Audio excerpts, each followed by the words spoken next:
Bom, agora 8h17, já voltamos com o Folha no Ar, ao vivo aqui pela Folha FM, emissora do Grupo Folha da Manhã de Comunicação, ao vivo também lá em nossas redes sociais, no Instagram, no Face, no YouTube, você pode acompanhar. Daqui a pouco tem essa entrevista em podcast e logo mais, reprise na Plena TV. Campos tem tempo bom, estou olhando aqui para o lado do computador só para conferir, né? Mas tem tempo bom, a coisa está muito complicada no sul do país. Mas Campos, neste momento, quinta-feira, tudo funcionando normalmente após o feriadão, aí, feriado, na verdade, né, 1º de maio. E, aliás, esse mês, para você, Marcelo Mérida, nosso convidado hoje, para todos os comerciantes, para todos os empresários, esse ano é um ano mais produtivo, porque só temos mais um feriado agora em novembro, que é dia 30, dia de servidor público não comemora, né? Mas o comércio, aliás, o próprio presidente da República andou falando isso, ano passado teve muito feriado. Aliás, abril, você foi presidente da CDL também, da Federação das CDL, você sabe, é um dos piores meses, porque no estado do Rio ele costuma emendar uma semana quase que de feriado. Na realidade, nós não temos menos emprego. Nós não temos menos feriado, nós temos feriado que está caindo no final de semana, é domingo. Então, sabe? Exatamente. E isso é importante para a economia. Você não para a economia, você dá uma sequência a ela. Esse mês de abril realmente muito difícil. Essa semana, feriado 21 e 23. Feriado, quarta-feira, acho que para todo mundo é ruim. Quando o 21... Em relação a descanso, né? 21 cai numa quinta, não, numa quarta. 23 cai numa sexta. Já aconteceu. Se só volta a trabalhar na outra semana. Esquece. Nós temos um cenário pior. Quando o dia 21 cai na terça-feira e o dia 23 cai na quinta. Que é pior ainda. Você separa o começo, separa o mês, separa o final. Você tem quem emendou na semana anterior e tem quem emenda para a semana posterior. Então, assim, é um desastre em números quando você cai essa composição de... Esse feriado no meio de semana é igual o garfo no pote de açúcar, né? Não serve para nada. Né? Vamos lá. Dia 30, né? Dia 30 tem outro. Aí é quinta. É outro também. Ele mata muita semana. Cara, tem feriado essa semana, me liga semana que vem. Mas tem mais 4 dias. Bom, nós voltamos com Folha no Ar. Campos tem agora 25 graus, com tempo bom. Estamos no oferecimento de Proteus, Unimed Campos, Laboratório Plínio Bacelar e Vacina Plínio Bacelar, recebendo hoje Marcelo Mérida, secretário municipal de Qualificação e Emprego, hoje na bancada com Edmundo Siqueira, que eu peço a gentileza de abrir esse bloco, Edmundo, por favor. Mérida, a gente começou o programa um pouquinho mais avançado e já está 8h20, a gente tem um monte de assunto para falar e vamos falar um pouquinho sobre o centro histórico. A gente tem essa discussão, a prefeitura iniciou algumas intervenções, alguns projetos ali. Eu tenho a visão muito da relação do patrimônio, acho que muita gente sabe, né, em relação ao patrimônio histórico e tal. Eu acho que o centro só vai ser vivo se tiver a sua vocação principal viva, que é o patrimônio histórico. Eu acho que não serve para ninguém um Hotel Flávio destruído e virar estacionamento. Acho que nem para o centro histórico, nem para as pessoas, nem para o comércio, nem para ninguém. Ali poderia ser muitas coisas, né? Mas enfim, é uma questão que dá outro programa também. Existe a questão do mercado, mudança da feira, que a gente pode também falar depois, ver qual é a sua opinião. Mas como você vê o centro em duas perspectivas, tanto na questão de moradia para lá, se você acha isso interessante, você é um lojista do centro, você tem uma vivência grande ali no centro, conhece muito bem o centro. Qual é essa perspectiva em relação à moradia, se é interessante ou não, e essa relação de patrimônio? Se você acha que é uma questão que não precisa ser levada em conta, que o centro tem outros atrativos ou não? Bom, quando eu falo do centro, eu não posso deixar de registrar que praticamente eu sou nascido e criado na Rua João Pessoa, né? E eu não olho o centro da cidade somente pelo viés comercial, né? O centro da cidade tem serviços, tem outros atrativos que são importantes. A gente entende que a questão do esvaziamento, né, dos centros, ele não é uma particularidade de Campos, né? O mundo todo viveu isso. A gente já tem alguns exemplos importantes de intervenções públicas que estão começando a dar resultado, mas não significa que esses resultados que deram certo no Rio de Janeiro, em Recife, vão dar certo em Campos. Nós temos que entender, fazer um estudo E a gente sempre tem proposto isso. Acho que as entidades agora vão buscar informações, né, técnicas para se discutir isso. O centro ele continua sendo um grande atrativo, pelo menos a gente tem alguns números importantes. A população de Campos, 80% da população de Campos passa pelo centro da cidade pelo menos uma vez por mês. Se não é pelo comércio, é pelo serviço. Nós temos serviços federais que estão estabelecidos no centro, nós temos serviços estaduais que estão estabelecidos no centro, nós temos referência de correios, né, que tem certas situações que são só feitas no correio da Praça São Salvador. Nós temos atendimento da Caixa Econômica Federal ou do Banco do Brasil, que somente, né, nas duas agências centrais. INSS no centro, nós temos a Justiça Federal no centro. Ou seja, a gente, né, o que a gente não pode a gente tem que entender esse conjunto de atores, e o comércio, ele depende de todo esse cenário para que tenha pessoas circulando, né? E para isso a gente precisa de uma série de atores funcionando. Transporte público, segurança, limpeza, né? Então esse é um conjunto. A revitalização do centro da cidade, de Campos, eu acho que contribui à questão da moradia, mas para que tenha moradia precisa ter um ambiente favorável para que tenha essa moradia.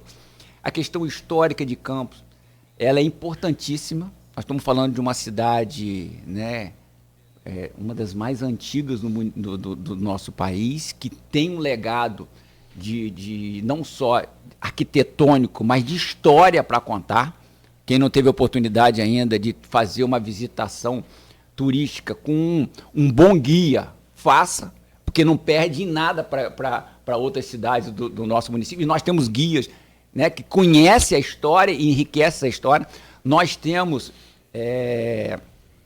questões importantes ao redor do centro.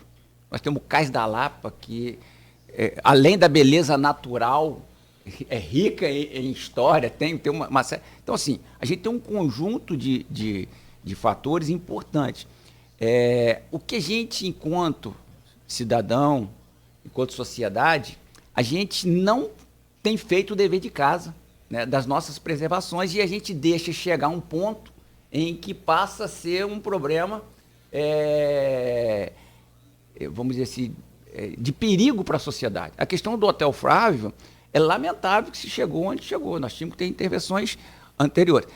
O que a gente precisa ter é uma política pública que também dê, né, ao proprietário condições de manter, né, porque a gente sabe que as construções antigas elas precisam, né, de intervenções quase que anual para que ela possa ter uma condição. Entendeu, Edmundo? Então, assim, a gente precisa evoluir num certo... Mas, enquanto sociedade, a gente precisa entender que isso é um patrimônio nosso, de pertencimento nosso. A gente não pode perder. E acho que um dos viés da gente melhorar a condição, né, do comércio no centro da cidade é o turismo. Eu não tenho dúvida disso. Então, assim, isso é um fator que a gente não pode abrir mão nesse momento. É de uma discussão. E aí vão voltar lá atrás. É necessário que todos os agentes, sem paixão, né? Porque, vamos dizer assim, eu quero que o desenvolvimento do comércio, mas ela precisa ser em conjunto. Então, todos os atores possam contribuir. Revitalização do centro da cidade é complexa, mas ela precisa começar. Ela precisa ser incentivada. O poder público tem buscado essa interação. O Vladimir tem escutado, nós tivemos uma reunião há poucos dias na CDL, né, de coisas paliativas, mas que precisam ser feitas. Eu falei mais cedo aqui, uma das condições que a gente, né, propôs ao prefeito foi que a gente trouxesse um instrumento público. E aí foi escolhida a Rua 7 de Setembro, porque ele é uma das áreas mais necrosadas que nós temos. Nós temos uma secretaria que, em média, vão 150 pessoas por dia lá. Né? Esse novo espaço a gente está fazendo um auditório para curso. Então, a gente pode botar ali 150, 200 pessoas circulando. Isso não é nada. Mas isso associado a mais um imóvel que abre, outro que... Então, ou seja, uma ação governamental, isso faz com que se revitalize. Então, assim, são coisas simples, mas que precisam ser feitas, e precisa de um plano macro, para que a gente realmente vire essa página. Quem teve aqui segunda-feira foi um companheiro seu de setor, de classe também, lá de produtivo, que é o presidente da SIC. O Loureiro, Fernando Loureiro. E ele falou, então, pela primeira vez eu ouvi alguém falar isso, não tinha ouvido ainda. Não sei se você já ouviu, Edmundo. Que a gente vem nesse debate, né? Que o que a gente pode oferecer aqui é um ponto muito importante. Ele não produz efeito visual, mas ele produz efeito real, que é o diálogo. Sim. Que é a conversa, a provocação. Daqui você sai, daqui outros ouvem, daqui passa a entender, passa a te cobrar também. Marcelo, sim. E o centro, e o emprego, e o primeiro emprego que você falou lá. Isso aqui acho que quem tem informação tem poder. Tem uma tudo. Caixa de ressonância. Não é verdade? Então, ele falou aqui sobre trazer a prefeitura de Campos para o centro. Você já tinha ouvido isso? Tem a proposta de levar para o Hotel Gaspar, né? Algumas secretarias. Não, mas ele falou numa coisa diferente. Ele falou, cara, e aí eu achei muito bacana. É caro? É dispendioso? Mas pode fazer com o setor público-privado? Não sei, pode. Um prédio grande, seria até ali no tecido, antigo tecido, ali perto da curva ali da Lapa. Depois do CIEP que tem ali. Um prédio gigante, pelo que eu entendi, 6 andares aí só de estacionamento, que tem que ter. E depois, então, acima, a prefeitura, com todas as suas secretarias. E de fato aquele SESEC lá é bem complicado. Primeiro que a internet lá não pega. Você não consegue sinal de celular, você já percebeu isso? Que eu acho que ali era banco, né? Era a central do banco. E ele muito que sabe que esse Caixa de compensação do Banco do Brasil. Caixa de compensação, né? O SESEC é isso, é um sigla do Banco do Brasil. Do Banco do Brasil, isso. Mas então, e ele forma ali naturalmente com as ferragens que tem no prédio, forma uma espécie de gaiola, que não pega onda magnética ali. Bom, você acha o quê, Marcelo? É meio utópico ou é eu real? acho que tem que se discutir. Se você está tem falando que se colocar de uma na mesa, imagina... Tem que se colocar na mesa. O que eu percebo... Acho que o centro não pode ter um prédio alto assim, né? Sim, olha só, tem situações... Também tem um gabarito, né? Nogueira, eu penso o seguinte, é uma ideia, tem que ser colocada na mesa, se discutir os prós e os contras. Eu acho que é importante, né, que você tenha a identificação do público que você quer no centro da cidade. A máquina pública, ela é muito grande. Então, assim, o que você quer circulando no centro da cidade? Quais serviços que nós temos que nós podemos proporcionar? O administrativo, eu não vejo muito sentido, certo? Porque o administrativo, ele talvez não dê essa dinâmica que o Loureiro está propondo. Os serviços, sim. Eu acho que a Secretaria de Fazenda, onde ela é... Você está dizendo que a simples circulação não vai trazer... Não vai trazer. Então, assim, se você... São em torno de 5 mil servidores trabalhando na prefeitura. Não sei se isso diariamente é mais... Eu não sei te falar, eu não sei te mensurar, mas é uma ideia para ser colocada, para ser discutido. Acho que falta isso, falta se discutir, né? Quais são as propostas, os prós e os contras, entender se isso vai trazer reflexo. Eu tenho acompanhado e acompanhei de perto o processo de revitalização proposto pelo prefeito do Rio de Janeiro.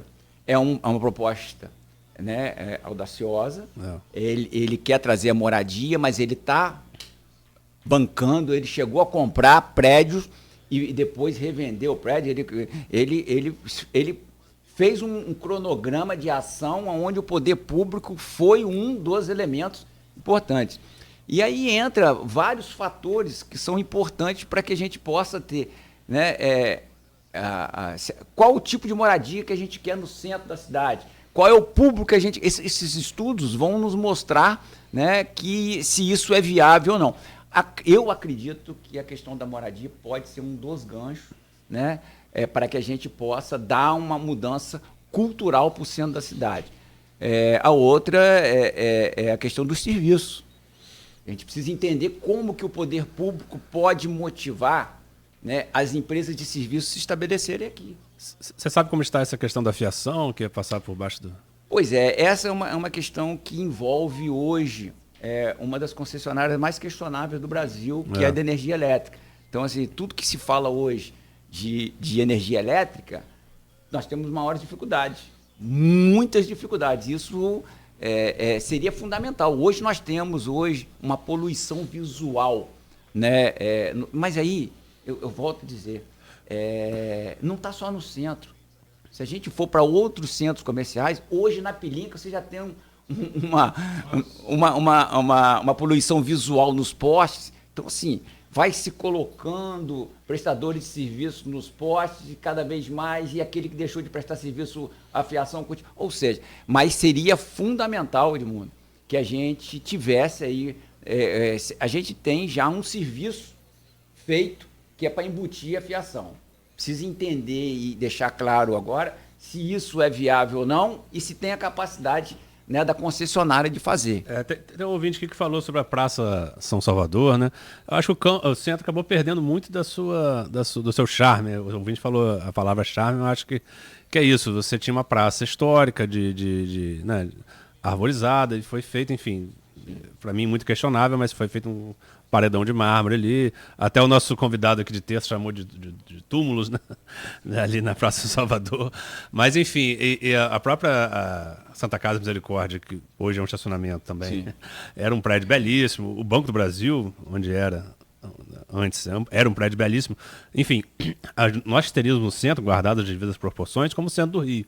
Um CCBB, o Trianon seria o nosso... O Teatro Municipal, seria o nosso Trianon, enfim, a gente perdeu muito desses elementos. Não sei se isso... Perdeu e continua perdendo. Muito. Precisava estancar isso. Eu não sei se hoje a gente tem um centro histórico que faça de tanto que já foi perdido, infelizmente.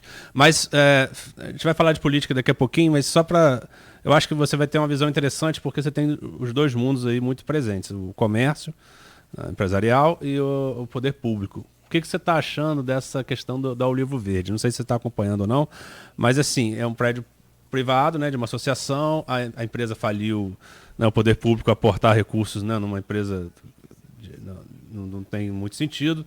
Enfim, mas, por outro lado, a gente teria a livraria mais antiga do Brasil em atividade. Como é que você vê essa questão? Como é que você está acompanhando isso? Edmundo, de todo o contexto, né, o que eu... mais assim, ressalto como importante, foi a movimentação da sociedade. Se juntou em prol de uma ação, né? E eu acho que falta isso, a sociedade se mexer. Muitas vezes a gente fica de braços cruzados esperando iniciativas que elas só vão acontecer se tiver a participação nossa. Então, assim, o Livro Verde é um patrimônio da nossa cidade. É um patrimônio que pese a questão empresarial.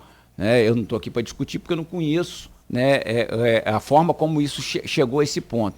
Mas o prédio hoje, né, que é particular, né, e essa instituição, que deixou de ser um negócio, para mim passou a ser uma instituição, ao Livro Verde, isso precisa ser preservado. Algumas propostas eu acompanhei, elas não têm pegada, né, jurídica, assim, não é admissível, né, que o poder público pegue o dinheiro e coloque num negócio particular.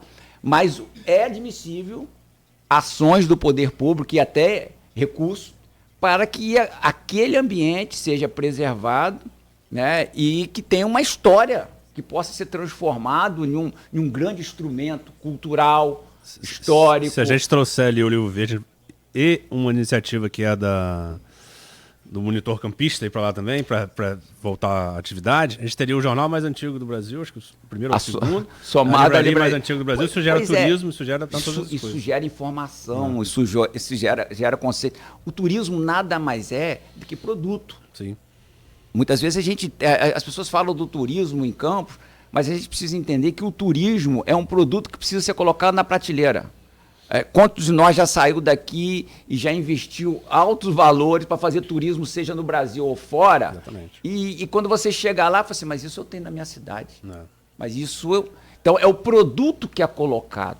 A arte de transformar o que nós temos em produto e botar na prateleira do turismo, que eu acho que é o grande desafio. E eu acho que essa junção é muito importante. E outra coisa que a gente falou, só para finalizar esse assunto, a gente falou agora no intervalo, o comércio de livro, por mais incrível que pareça, ele tem se aquecido. Eu já falei isso aqui algumas vezes, vou falar de novo. Eu vou ao shopping, né, eu fico na livraria, eu sou um consumidor de livro, e a esposa fica na loja lá, e eu sempre saio com para desespero dela, sempre com uma sacolinha de livro. Mas você falou da sua filha, né? Que Sim. tem E é uma nova geração. E é uma nova geração está aquecido. Se você parar para pensar em forma de negócio, isso também tem Na realidade, é assim, o volume, muitas vezes, ele não é suficiente para manter o negócio. A gente está vendo, olha, o Rio de Janeiro, caracteristicamente, todos os shoppings tinham uma grande livraria. Hoje a gente já está tendo dificuldade. Mas assim, vou dar um exemplo, a gente não consegue ir num shopping, né, na zona norte do Rio de Janeiro, ali na Barra Shopping, sem ir na Travessa. Minha filha tem que passar lá, e ela tem 15 anos. Então, assim, tudo bem que ela vive dentro de uma... Minha esposa é professora universitária, a gente busca cultura, mas já tem uma geração dela, assim, que tá... Essa geração, ela está vindo. Por mais que a gente falou também, por mais que ela já tenha o Kindle, mas ela quer o físico. Minha filha com 15 anos tem mais livro, tem 10 vezes mais livro do que eu já tive na minha vida toda. Olha aí. E olha que eu me considero ter lido bastante livro. E que bom que, tomara que essas gerações novas aí, Y, né, possam imitar um pouco as passadas em algumas coisas. Né? Em alguma, nem Mas todas. essa questão me surpreende. Realmente eu vejo mesmo. É legal. Geração nova, isso é interessante. E de físico. Não é livro só de... Você deu um spoiler aí, você deu um lead aí, como diz para jornal, que revitalização é complicada, mas precisa começar. Suas palavras agora, 8h26 da manhã. Aí Guilherme Rangel que é empresário, diretor da Portal Imóveis, que é aqui no centro. Guilherme é um expoente também nessa questão de luta, de cobrança, aquele tipo de... E é um profissional tradicional do ramo. De conhecedor e que pode ajudar muito a vocês da prefeitura para poder revitalizar esse centro. E aí, Edmundo, ele coloca aqui, meu caro Marcelo, exatamente o que você falou. Bom dia. Pelo que tenho observado sobre o tema revitalização do centro, observo que todos já identificaram todos os pontos essenciais. Na verdade, faltam atitudes completas, concretas, efetivas e eficazes. Mais do que isso, eu acho que falta um plano de ação. Se a gente já detectou os problemas, precisa ter um plano de ação, certo? Para a gente entender onde a gente está e onde a gente quer chegar. Então, eu quando assim... É complicado, eu não sei se é mais complicado, não, eu falei complicado, porque você já tem alguns exemplos que deram certo em outros lugares. É questão de a gente entender se a gente tem a capacidade de evoluir nesses processos e entender a nossa necessidade. É um plano de ação. Tem começo, meio e vai chegar ao resultado. Eu me lembro que você sofreu pra caramba, secretário. Para resolver os problemas, o problema daquelas grelhazinhas ali do centro, foi uma luta. E os caras só olhavam, ô Nogueira, Marcelo tá lá e não faz nada. Pois é, Nogueira, olha só. E aquilo foi o... Como é que funciona isso? O poder público, não vou ser redundante, já falei isso cedo, o tempo do poder público é diferente do nosso, certo?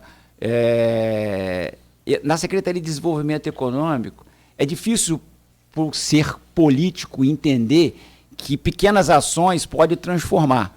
Né? Naquele momento a gente não tinha uma outra solução. A gente não vou falar mais de grelha, né? Não, graças a Deus. Por quê? Outro dia o rapaz estava lavando ali, levantou uma, eu já fiquei assim, meu Deus. Você viu aquela imagem? Vi. Mas eu acho que ele tirou com a mão. Eu falei, rapaz, se quebrar aquilo ali... O que acontece? Você tinha grelha que as pessoas pisavam, se machucavam, é verdade, quebrava o pé. Então aquilo foi transformado num sistema paliativo para aquele momento, que foi botar de concreto, certo? Então, assim, hoje, qual é a grande dificuldade? É limpar aquilo. Eu estava conversando com a Simone, que é da limpeza pública, mas está se resolvendo. Então, se eu não vou falar mais de grelha. Ficou bonito? Não. Eu acho que o centro da cidade também precisa ter um embelezamento. Eu tenho discutido isso internamente, tenho colocado. Nós temos uma referência hoje do calçadão, que é uma referência, ele precisa ter o embelezamento dele, precisa, né? Então, assim, o próprio prefeito concorda que tem que ser feito. É lógico que tem as prioridades de um município do tamanho de Campos, mas é o que a gente fala, a população vem ao centro. Né? O bairro pode estar bonitinho, limpinho e tal, mas ela vem ao centro, ela quer também a estrutura bem organizada. Mas a gente já não se fala mais em grelha. Como é que foi feito isso? Foi feito em um paliativo que ficou até hoje. aquilo precisa ser transformado, aquilo precisa mudar, né? Porque hoje você não tem mais o problema da pessoa que quebra o pé, mas você tem um problema que entope, que precisa, quando vem a chuva. Então, assim, você transforma um problema. Mas o homem público precisa se colocar à prova. Eu não tenho medo do desafio, eu não tenho medo, né? Eu sempre estive em movimentos como a CDL, né? Não é fácil. O CDL é você liderar comerciantes, parceiros, porque no mesmo momento que ele propõe, ele cobra. Então, se você não está preparado para isso, você não pode se colocar, não. As ciclovias é que digam isso. Uma Agora, outra... você quer saber de uma coisa? Por que coitado, né? Com você, Edmundo. Desculpa, só para fechar minha... Edmundo já quer trazer a política também, já estamos partindo para fechar o programa daqui a pouco. Mas olha só, em todas as cidades, eu sempre defendi isso. Em todas as cidades que você vai, Macaé tem agora, por último, acho que foi Arraial do Cabo, Petrópolis, parquímetro. Por que Campos não conseguiu colocar o parquímetro? Não é cobrança a você, eu estou cobrando ao prefeito, que prometeu, e eu falei com ele, que ele falou, não, a gente tem... porque oxigena. Eu não venho ao centro mais, porque eu trabalho aqui, tudo bem, eu vou ali, resolvo meus problemas, mas sábado eu precisei vir, eu vi a pé. Não dá para vir de carro, porque você sabe que 10 horas da manhã não tem vaga aqui no centro. Mas você não... Como eu moro perto, eu vi a pé. E quem não mora? Não vem. Nós temos aí alguns desafios. É um outro problema. A questão do parquímetro é uma política que o governo Vladimir propôs, né, e que ainda não conseguiu implantar. E é importante que se faça. Primeiro, nós tivemos algumas resistências de alguns setores. Depois que foi entendimento de todos... Porque a gente pensa que, assim, olha, eu chego cedo, coloco meu carro, vou trabalhar. Na realidade, eu tenho negócios e eu não posso ocupar o espaço do meu consumidor. Meu consumidor é a ponta mais importante desse elo. Então, o estacionamento rotativo é importante para que o comércio, né, esteja ativo. Há discussões que oriundas das ciclovias, e é um assunto que pouca gente quer falar, quer discutir. Olha, ciclovia é importantíssima, mas na cidade como Campos, cidade plana, uma cidade que a gente tem culturalmente o uso da bicicleta, a gente precisava que essa discussão ela fosse ampla, né, e entrasse para dentro dos setores produtivos, mas também do usuário. A gente precisa entender o usuário que usa a bicicleta para vir trabalhar no centro. Qual é o caminho que ele precisa? Ele precisa chegar onde? Ele precisa chegar na 28 de março, aonde é a ciclovia mais movimentada. Ele precisa atravessar a ponte, né? Então, entender esses movimentos para que a gente possa ser mais assertivo. De qualquer forma, foi feita, ela é importante, né? Precisa ter um estudo de impacto para saber economicamente, né, o que isso abala, para a gente ter compensações. Acho que é simples assim, sabe? Mas a gente tem dificuldade hoje na relação, né, com o comércio, da onde foi implantada a ciclovia. É questão de entendimento. A ciclofaixa gerou muita polêmica e eu acho que faltou isso. Faltou essa conversa prévia, esse estudo prévio, né? Eu refuto como importante a ciclofaixa. Muito importante. Mas, assim, ela devia ter sido, ao meu ver, melhor comunicada, enfim, até pelo próprio comércio, né? Sim. Não, com o próprio usuário. O usuário que tem que determinar. A gente passa aqui, porque é uma mudança, que é uma mudança significativa, né, na vida das pessoas. Sim. E que isso devia ser, não de uma hora para outra como foi feito. Eu acho que a crítica, pelo menos para mim, seria essa. Porque ter ciclofaixa, acho que toda cidade do mundo, cidade, como você falou, cidade plana como Campos, não tem sentido não ter, né? Mas como é feito. Mérida, são 8h46, a gente tem que falar um pouquinho de política. Você também é um ser político, quando a gente fala na academia, mas você... primeiro perguntar se você é candidato, se você é pré-candidato ou não, e você está à frente do Podemos, né, em Campos. E como é que está essa questão da nominata, como é que vocês estão pensando isso lá, enfim, essas projeções de nominatas aí do partido. A vida da gente é feita, eu falei mais cedo, de desafios, né? E a gente já passou por alguns, e quando a gente se encanta pelo desafio, né, a gente se entrega. O prefeito me convidou, né, para estar mais uma vez, eu já estive à frente do PSC nas últimas eleições, PSC que se juntou com o Podemos, e hoje é uma única sigla, ou seja, eu acabei não saindo, eu estou dentro do mesmo grupo. E esses desafios é a gente criar grupo que possa, né, apresentar consistência para uma eleição municipal, sendo base, né, do governo Vladimir e de Frederico. A gente, né, buscou a mesma metodologia, buscamos criar, né, um grupo forte. Eu não sou candidato a vereador, né, deixar isso bem claro. Eu tenho uma missão hoje que é conduzir e fazer uma entrega. Um grupo muito bacana, um grupo muito forte. E eu vou me antecipar até, né, porque na grande maioria das pessoas, mas o Podemos hoje vai fazer quantos vereadores? Na realidade, se a gente for recorrer à mídia recente, pelo número de partidos que tem e as projeções que estão sendo feitas, a gente precisava de ter pelo menos umas 37 cadeiras. Nós chegamos a 62 já aqui. Conta 112. Na 112. Então, aí, assim, eu não... Não, porque Marquinhos Bacelar diz aqui, de 10 a 11. 10 a 11, o governo fala em 19, né? O governo fala de 19 a 20, só aí já dá 32, né? E aí vem os presidentes de partido dizendo para fazer 3, 4, 2, não sei o que. Pois é, então assim, a gente Câmara Federal. Eu digo o seguinte, o grupo nosso é um grupo bem consistente, um grupo que tem, né, 3 vereadores, né, que 2 estão vindo para a reeleição, um está indicando. Nós temos um meio ali de consistência de pessoas, né, que já têm experiência nas urnas. Quais são os todos os vereadores? Nós temos o Juninho Virgílio. Juninho Virgílio. Nós temos o pastor Marcos Elias, que deixou o mandato agora. E nós temos o doutor Edson, né, que provavelmente não vai estar vindo, mas está lançando um pré-candidato do grupo. Pelo menos é esse o entendimento. Mas vamos Fernando, né? Lá na frente para a gente poder ver como é que isso vai acontecer. E temos ali uns 12 ou 13 candidatos que têm condições, né, efetivamente de estar chegando. Então, assim, nós temos em torno de 60% a 65% da nossa nominata, ela tem condições de chegar a uma cadeira. Coloca na conta aí, né? Sim. Mas aí, você, na realidade, a minha projeção é outra, né? Minha projeção é outra porque é o seguinte... Elege mulher? É possível, nós temos candidatas competitivas... Você conseguiu cumprir a cota legal? Foi fácil? Sem problema nenhum. Graças a Deus. Assim, e pessoas que estão... envolvida em um projeto que tem... Você conseguiu levar, você deu uma pernada em... Não. Tudo é construindo. Não, tô brincando. Você, claro, evidente, você é um time de futebol, você é um presidente, tem um jogador bom ali, você contrata primeiro que o seu, né? Aliás, o Vasco tá precisando de um treinador. Só para fechar aqui, não, você conseguiu levar a Josiane Morumbi. Pois é. Não levou? É um expoente, ela está à frente do Podemos Mulher. Silvinho Martim.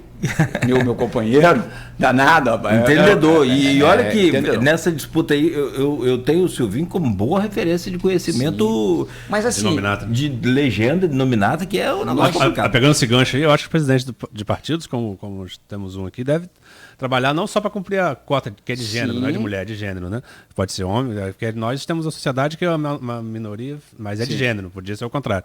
Mas deve fazer condições de eleger mulher, não só cumprir cotas, né? Sim. Eleger mulheres ao legislativo que faltam tanto, né? Há um grande equívoco nessa questão de cotas, né? Bem trabalhado, a gente teria condições de ter um número maior de candidatos do que simplesmente a cota. Então, eu concordo plenamente. Eu lamento muito a gente não ter a participação de mulheres hoje na composição da Câmara Municipal. Lamento porque traz, eu acho que ela fica muito mais representativa. Então, a gente avançou muito na esfera federal, na Câmara Federal, no Senado, e me parece que nas câmaras municipais a gente tem regredido. Então, é um fato que a gente precisa... Então, assim... o Podemos, hoje a gente está trabalhando com o pé no chão, com números, né, de expectativa da gente fazer aí entre 21 e 23, 24 mil votos. É lógico que pode explodir Então, achei que fossem cadeiras, né? Não. E aí a gente deixa para os especialistas, porque é mais fácil você dizer assim, olha, nós vamos fazer tantos votos. Não, sim, sim. E o especialista vai dizer assim, não, aqui pode fazer 2 com perspectiva de 3 e tal, do que eu chegar e dizer, não, nossa expectativa é fazer 3. Ou seja, eu vou me somar aos outros. Mas com 21... Aí vai para... A gente vai ter uma Câmara Municipal com 37, 38 vereadores. Com 21 a 23, sem a volta, né? Sem o corte, sem a nova gerada lá, você faz 2 garantidos. 2 garantidos. Tá uma média de 11 mil, não tá a legenda... Mas assim... o coeficiente partidário... Eu acho que... Eu particularmente, acho que quem fizer 23 mil votos tem a terceira vaga garantida. Ele vai na sobra. Vai na sobra. Então tem toda essa matemática que é um pouquinho complicado ser feita para poder a gente entender. Mas a gente está falando de eleição. Eleição, ela pode ter a decepção na ponta, como também ela pode ter o elemento surpresa. Então, eu tenho visto... Sim, eu acho que é importante a gente acompanhar quando começar a surgir as pesquisas já registradas, porque ali vai te dar um sinal do potencial. Esse dia eu vi uma aleatória, eu gostei do resultado. Eu acho que coloca o Podemos numa condição bacana e que a gente possa entregar, né, bons valores para compor a Câmara Municipal. Mérida, a minha última participação aqui, deixa para o Nogueira, 8h53. A gente estava falando no intervalo também sobre a participação de políticos que estão confortáveis, né, numa situação. O Vladimir, ele tem tanto a participação, tanto a aprovação do governo, quanto em pesquisas que já foram divulgadas, de boa densidade eleitoral, né, em relação às pesquisas, para ser eleito, inclusive, no primeiro turno. Mas, lógico, como a gente falou, política é dinâmica. Nem todos os pré-candidatos foram colocados de forma efetiva. A gente tem as convenções que vão dizer quais são os candidatos efetivos que vão disputar. Enfim, esse cenário tende a mudar. Mas como que você vê a disputa para o executivo? Você acha que... Qual a projeção que você faz em primeiro turno? Não é? Enfim, você é do governo. Olha, obviamente, não é mais como que vai a sua projeção. Eu acompanhei, né, desde o primeiro momento, a eleição de 2020, né, onde Vladimir ele veio, né, com propostas, com plano de governo, junto com o Frederico. Era um deputado que teve uma atuação, né, muito marcante, como primeiro mandato de deputado federal. Então, a gente trabalhou em cima de propostas. Hoje, eu entendo que o Vladimir tem uma situação mais confortável, porque ele tem serviços prestados, ele tem ações colocadas, né? É óbvio que é uma cidade como Campos, né, que é referência regionalmente, você tem sempre alguns pontos que você não consegue alcançar o seu objetivo. Mas, de uma forma geral, nós temos uma cidade muito diferente de 4 anos atrás, né? Então, mesmo tendo o primeiro ano, um ano de pandemia, das dificuldades, mas Vladimir mostrou, né, a sua capacidade, a sua dinâmica de interlocução, de superar desafios, de fazer entrega. Eu acho que Vladimir vai para uma né, campanha já com resultados para mostrar, né, e com argumentos daquilo que ainda não pôde ser feito nesse governo para uma possível, né, um possível novo governo. Então, assim, é uma campanha que a gente tem adversários, né, ferozes. Como é que você vê essa pulverização, em tese, a pulverização da oposição, de lançar vários candidatos? Como é que você tá... Estratégia, né? A gente sabe que muitas dessas candidaturas elas são motivadas por um único grupo, né? Pulverizar para tentar ter um segundo turno.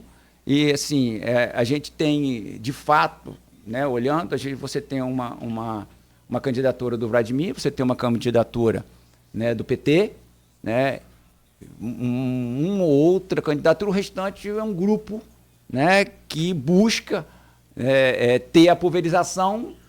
Mas você acha que no final das contas vai convergir ou você acha que isso vai...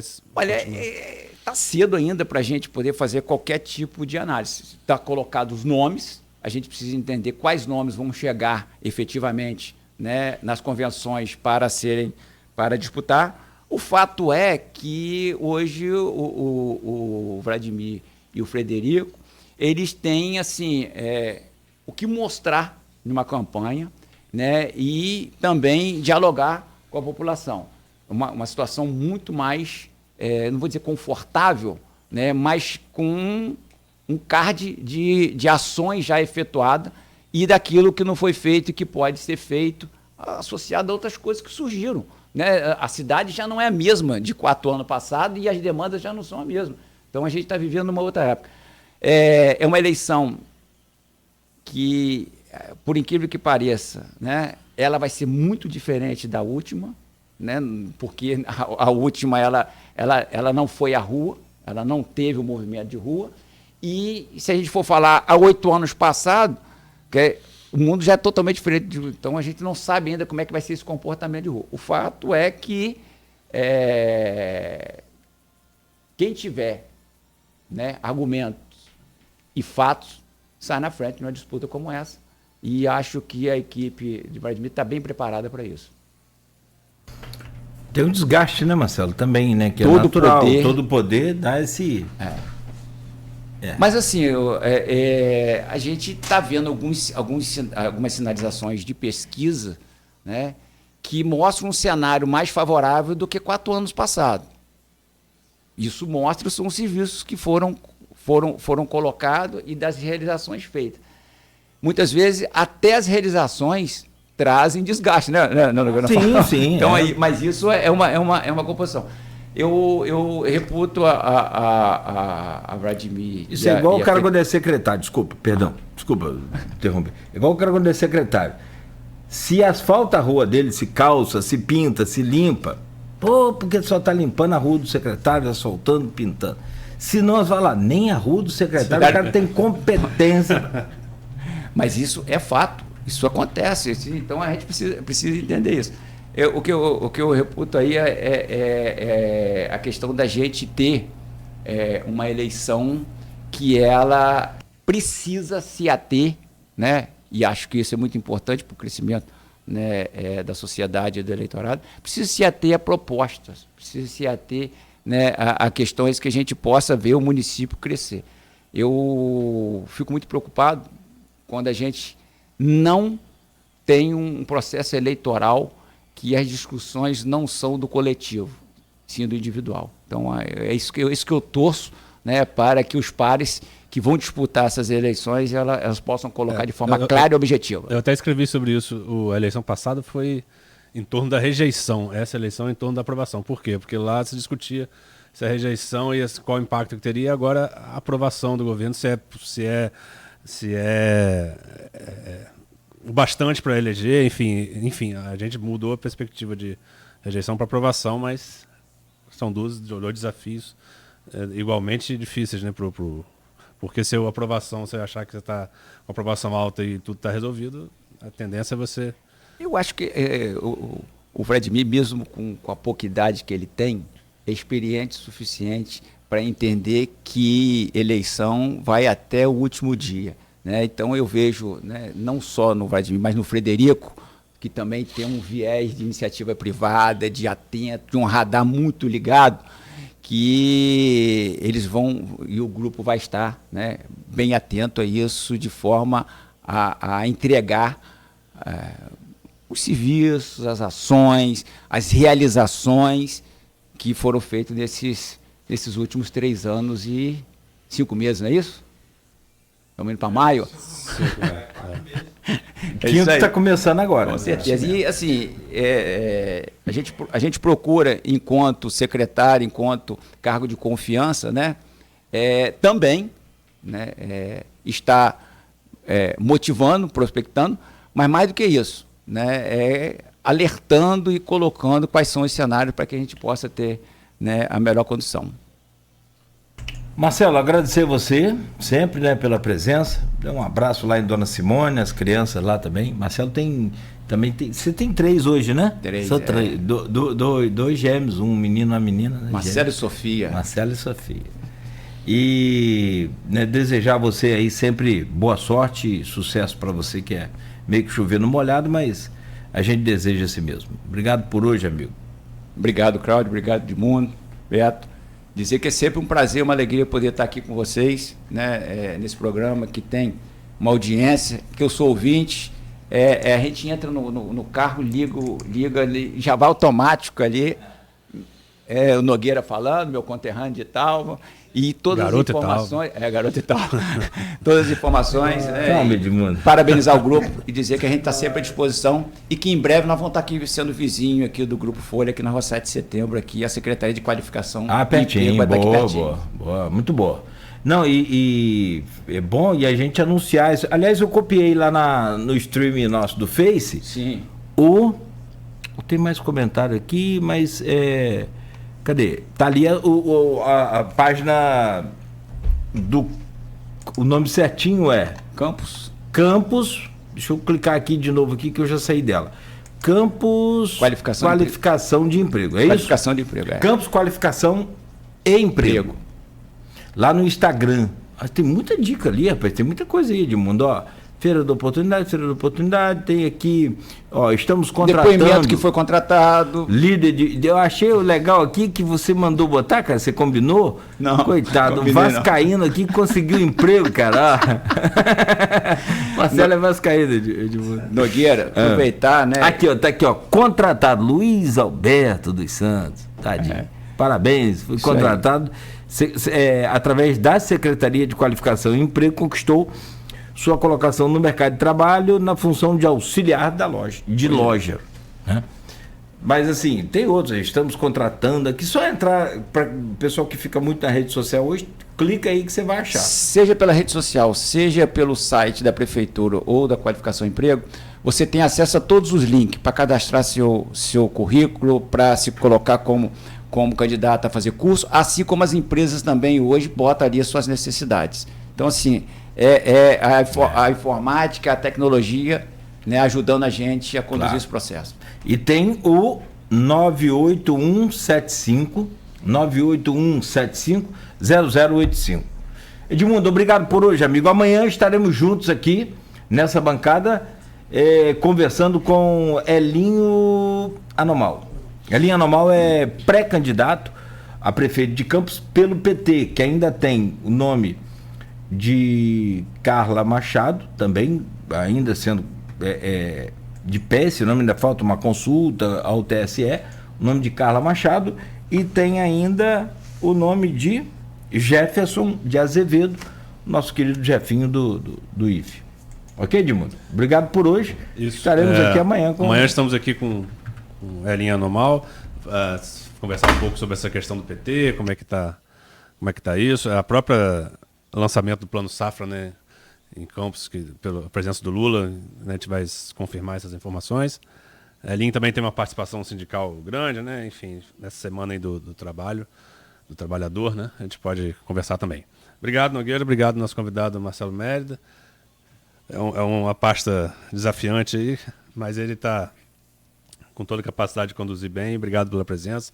Obrigado, Beto, e quem nos acompanhou aqui nessa transmissão de hoje. Tem talento e beleza. Mas você foi garoto e tal também, não, né, Beto? Não. Quem Nogueira dominava tudo. Se disputa, eu perderia para ele. Né? Um abraço, gente. Um abraço, Marcelo. Um abraço do seu paizinho também lá. Obrigado. Seu Amaro Aguiar Branco. Um abraço para ele. Bom, são 9h05. A gente fecha por aqui o Folha no Ar, amanhã de volta às 7 da manhã, conforme anunciado, e você continue ligado aí na Folha FM, no oferecimento de Proteus, Unimed Campos, Laboratório Plínio Bacelar e Vacina Plínio Bacelar. Atenção para esse